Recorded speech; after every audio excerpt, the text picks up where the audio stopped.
Greetings, fellow seekers. Today, we venture into the heart of the wilds, where the trees grow ancient and the roots run deep. Here, in the untouched groves and sacred forests, there exists a guardian, one as wise as the oldest oaks and as strong as the mightiest storm, a being of wood and spirit, of patience and wrath. This is the Treant, a sentinel of the natural world, slow to anger but terrible when provoked. More than mere walking trees, these beings are shepherds of the forest, protecting their kin with the resolve of a seasoned warrior and the wisdom of a timeless sage. Should you ever find yourself in a woodland older than memory, tread carefully, for the trees may be watching, and some may even be listening. The origins of tree ants are as ancient and mysterious as the forests they protect. Some claim they were among the first beings to walk the world, born from the breath of nature itself. Others whisper that they were shaped by druidic magic, ancient spirits given form to guard the sacred places of the world. But whether they are the offspring of the gods or the stewards of the land, one truth remains: Treants are more than mere trees. They think, they feel, and above all, they remember.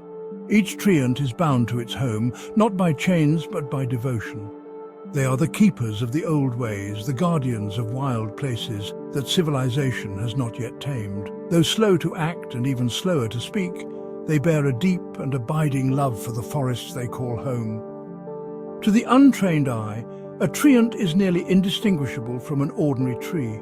Their bark-covered bodies stand tall and motionless among the canopy, their limbs reaching skyward like ancient oaks. Some even allow vines, moss and fungi to cover their form, further blending into their surroundings. But make no mistake, these are not ordinary trees. A treant is a towering figure of living wood, often standing between 20 to 30 feet tall, its massive limbs moving with the slow, deliberate strength of the earth itself. Their deep-set eyes, hidden among knots and branches, glow with the wisdom of centuries of watching, waiting, and remembering.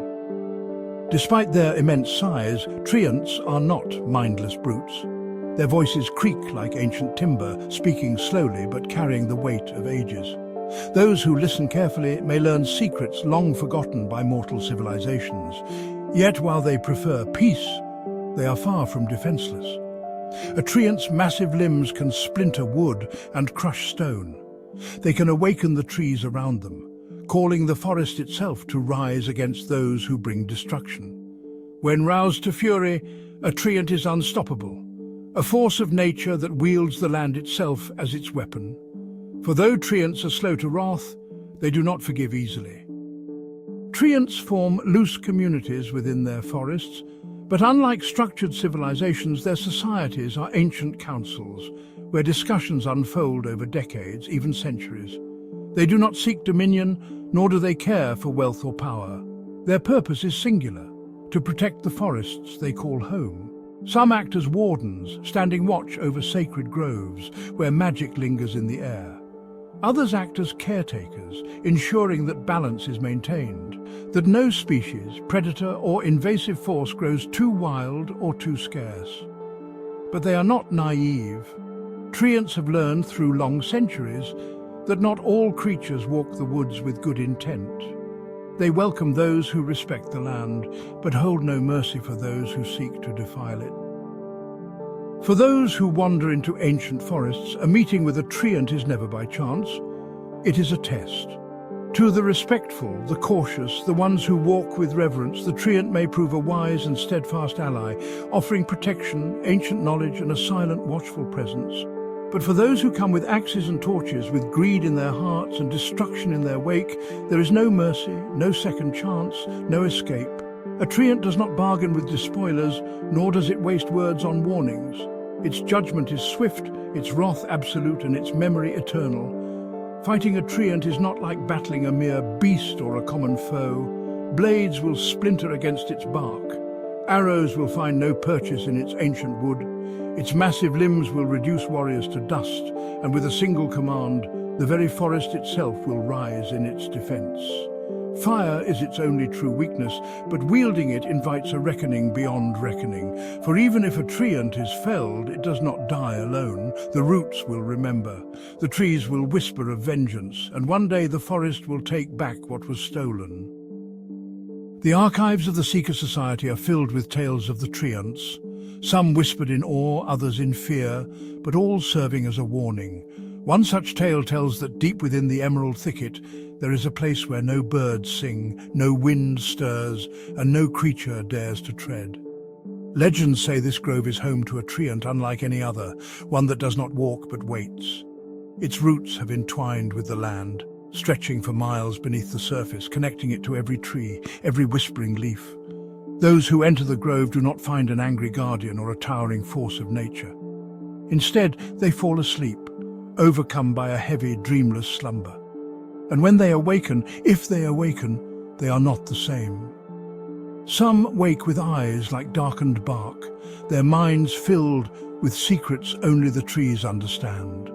Others are never seen again, as if the forest itself claimed them as one of its own.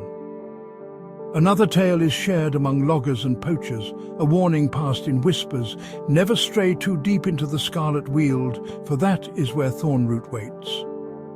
Once Thornroot was a peaceful guardian, content to watch over a sunlit glade where the trees grew strong and untouched. But when greedy men came with axes and torches seeking to claim the forest, the ancient treant awakened. The battle that followed was no ordinary skirmish. Thornroot did not merely destroy the invaders, it changed the very land. The trees twisted into a maze without end. Paths shifted beneath travelers' feet. What was once a clear trail became a wall of unyielding bark. And as the loggers fled deeper into the woods, they vanished one by one, their cries swallowed by the whispering canopy.